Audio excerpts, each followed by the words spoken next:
ladies and gentlemen, members of the press, members of Outlook, and very heartiest compliments for everyone at Outlook for putting together such a wonderful evening for all of us.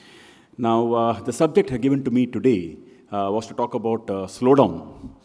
And people really are keen to hear, is this for real? How long will you feel it? When is it coming out?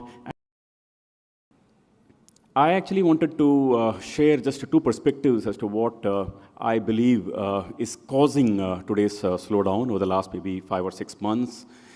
And secondly, I spoke to a few entrepreneurs before coming here today, and I tried to understand from them really how they are dealing with it. Then I'm trying to top up on it our own experiences of how we are dealing with it at this point of time. Now, when we think of the source, a lot of people have a lot of explanations, but what really comes to my mind is the fact that between 2010 to 2015 was a period when really there were a lot of slowdown. The GDP was slowing down quarter on quarter. All of us who were there and witnessing the cycle at that point of time saw that the GDP was coming down from 10% to 9% to 8%, 7, 6, 5. Quarter on quarter things were coming down. Fiscal deficit was really very high. At one point of time, it touched even 6%. Oil prices really were close to above $100 was the price of crude for 5 years in a row. I mean, the highest price of a particular year.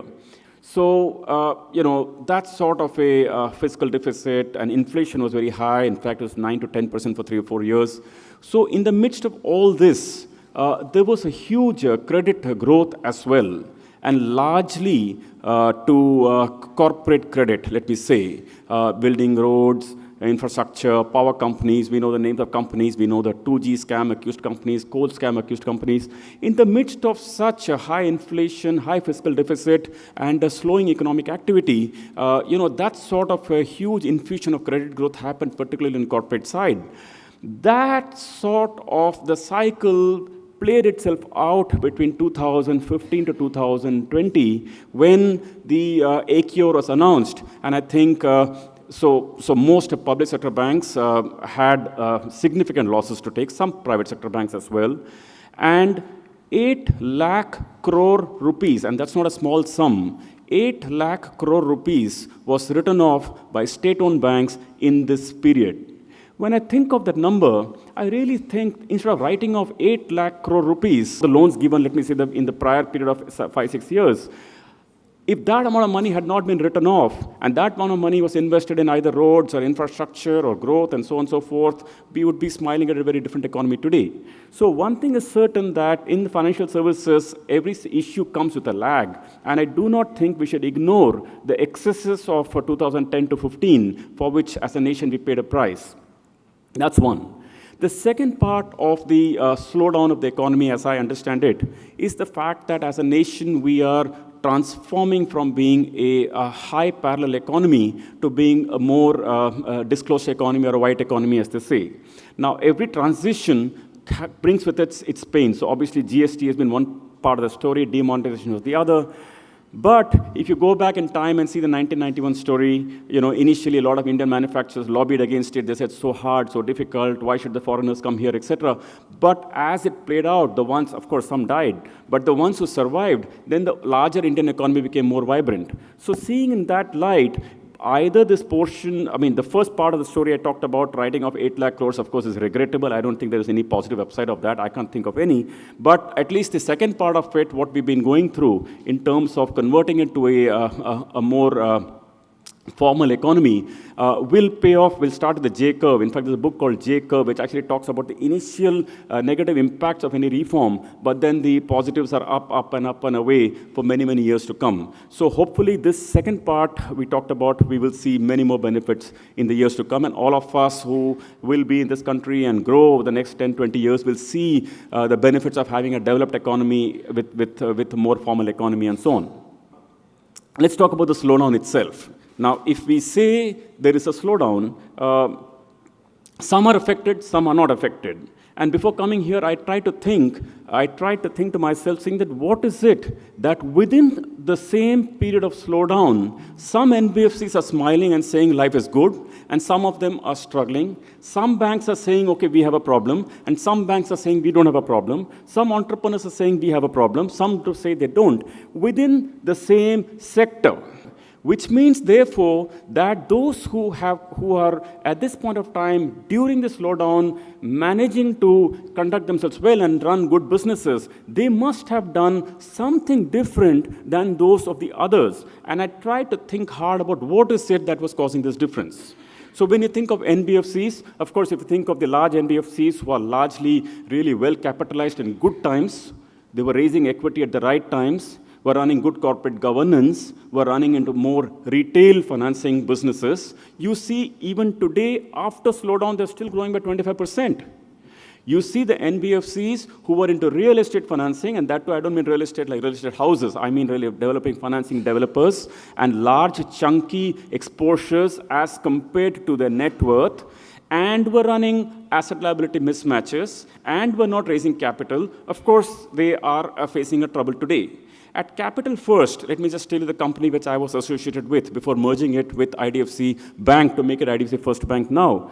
Our real estate loan book in 2012 was 2,700 crores, lending to developers. In 5 years after that, we continuously brought it down from 2,700 crores to 500 crores and grew the retail book from 94 crores to 30,000 crores. Now, it is not an accident that it happened. Someone planned for it. And those who planned for it during the good times are then seeing the benefit of it when the slowdown comes. Because as the slowdown is coming now, many developers are in trouble, but our loan book was only 500 crores. It was not relevant in the larger scheme of things of maybe 1 lakh crores, and life moved on. Similarly, banks which were unprepared for this for this sudden change of events in the corporate sector, of course, had their share of trouble. One entrepreneur I talked to before coming here, I asked him, sir, what business do you do? He said, we make tubes. Then I said, okay, if you do the tubes business, how do you do it? He said, we import tubes from Germany, put it through a furnace, we cut it, put the fittings to it, and sell it to local manufacturers like, Telco, Mahindra & Mahindra, and Ashok Leyland, and so on. So I said, what happened to your turnover? He said, my turnover is down 40% over the last year. Well, that's not to be surprised because we all know what happened in the auto industry. But I said, how are you dealing with the situation? He says, look, my margins are still good. I will go through the situation comfortably. I said, how are your margins good? He said, when the times were good, 3 years ago, 4 years ago, at that point of time, we were buying world-class top-end furnaces, which were helping us produce much better finished tubes with least carbon. And then our margins were good. And then our margins, of course, have come down from 40% to 30%, but we are fine, we are going through it. But when I heard that through, again, I thought he prepared for it before a slowdown was happening. And during a slowdown, of course, he was living it through. I talked to one company who's a glycols maker. His turnover last year in 18-19 was 260 crores. This year is expecting 220 crores. Again, not surprising because he supplies glycols to many such companies, including some of these paint companies and so on. I said, how are you going through it? He said, one, we were diversifying at this point of time. 2, we are recycling the water that became steam and steam became water again when we are recycling the water and we saved money. Then I talked to a large paint company, Asian Paints, which is, of course, a listed company, and all the information about them is well known. I asked one of the senior people there that how did you manage through this cycle? He said, look, about a year and a half ago, when the government is going after affordable housing in a very big way, and PM, Awas Yojana was coming, and we knew money is going to that sector, we launched more economy and paint products. And by that time we were launching it, slowdown was coming, GST came down from 28% to 18%, and then we were in the midst of that stuff, and we took off, and our sale numbers are looking good and fine. So every time when I look at these cases, I do feel that preparation during such periods does help during a slowdown. Then I discovered there are many companies who are slowdown or not slowdown are not affected at all. For example, I talked to one company which was going to waste, the kind of waste that goes to Deonar and all, I'm told close to about 40-50 million tons of waste are created across the country. And this gentleman was telling me that only close to about 14 million tons of these are processed. And he says that, look, all I'm doing is that I'm getting the waste, I'm converting it to bio pellets and giving it to manufacturing where they're burning the fuel and creating fuel out of it. So waste gets cleared, at the same time fuel gets created. And I said, what is the potential of the business? He said, unlimited, because the government is supporting it in the Swachh Bharat mission. CERC is paying better revenue for that fuel created rather than thermal fuel. So I talked to a lot of startups, and of course, all of us see what the startups are going on. There are startups in e-com, there are startups in healthcare, there are startups in education, there are startups in every one of those businesses. And those startups, when you talk to them, because they are operating in the new economy, they are operating on the platform of the UPI, the Aadhaar, the whole ecosystem that has been created, they are flying up and away. So therefore, when I see many of these cases around us, it is not the slowdown that is uniformly felt for everyone. The new economy people are just smiling. They are, of course, very, very happy. Even the incumbents are split between the two, the ones who were prepared and the ones who were not prepared. Now, the ones who were not prepared are now facing a slowdown. What do? They are in the midst of it. Okay, they were not prepared. How do they deal with it? Now, some companies are, of course, pivoting very fast. I came across one large commodities company, and that company traditionally was manufacturing the commodity, selling it to the distributor selling it to the retailer, and the retailer was then selling it to the architect, and the architect was end of the day going and putting those goods or that commodity into the people's homes.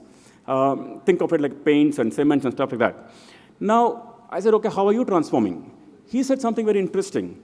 What he's doing is, instead of going through the traditional route of distributor, retailer, architect into the home, he's creating an app whereby he's trying to be embedded in the customer's wallet and through an app, and is directly reaching the consumer and giving many value-added services so that customer then calls for the brand or calls for the commodity, which is otherwise a commodity. It's almost like the Intel Inside story.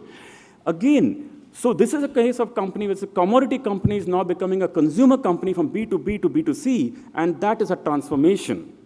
Now, when I see these cases, of course, either we can pivot or we can hunker. If we haven't tried any of these, of course, we can hunker and we can hope to run through the cycle. Why do I say hope to go through the cycle if we just put our head down, cut costs, and maybe live it through? If you try to recollect the period of 2010 to 2009 to 2019, I think it's had just a lot of ups and downs and almost a lot of moving items. If you recollect, 2009 had just come out of the credit, GFC. 2010.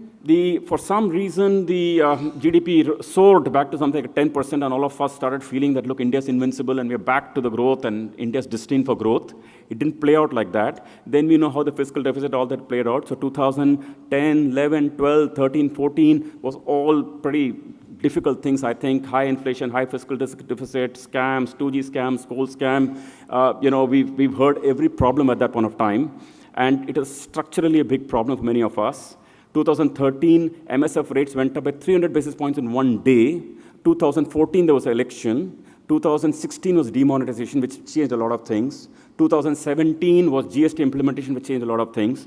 Despite having such monumental changes during these 10 years, I must just point out to you, the credit growth in the country, the credit loan book in the country in 2009 was 28 lakh crores. After all the problems we faced in 10 years, the credit book in the country today is 100 lakh crores, 3x. When we talk of deposits in the market, in 2009, Indian deposit market with all banks put together was 35 lakh crores. After all the problems I talked to you for 10 years, it is close to about 125 lakh crores today, that's 3x. So I sometimes want to feel that if after all the problems you could be 3x in 10 years, then again, there's no reason, again after 10 years we wake up and maybe 2029 or 2030, the 100 lakh crore market of credit will probably be 300 lakh crores, maybe the 125 lakh crore of deposits will probably be 4 lakh crores, and you get the drift. So in that situation, if we think of the long and we stay focused there, then we just have to, for those, let me say, unprepared for this slowdown, if we can put our head down, cut costs, somehow live through the cycle, then I think good days will come back and we'll ride the curve again. And if those who are prepared, of course, good luck. They're all multiplying the market caps, as you could see from the Sensex, which happens to be 40,000 despite all the slowdown. So thank you very much, ladies and gentlemen. That's my brief piece to all of you. It was enjoyable talking to all of you. Thank you.